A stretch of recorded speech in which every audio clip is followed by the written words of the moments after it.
Welcome. In this video, I'll show you how to hide completed tasks in Asana. All right.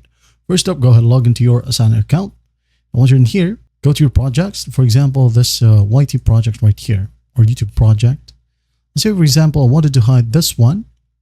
But first up, I'm going to go ahead over to a board to make a board view, so it's easier to spot. Okay.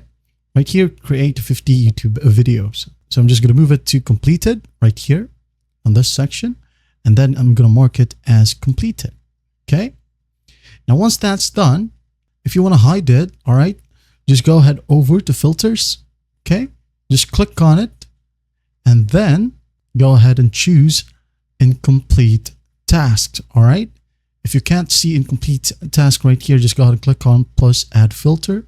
Here on the drop down, you'll be able to see a ton of options. Okay. Now going back, I'm going to click on incomplete task right here. As you can see, the record task has been hidden. All right.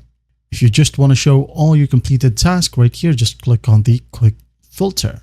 Okay. As you can see, this is the only one that is completed. And that's basically how you do it. Well, I hope this video helps and I'll see you in the next one.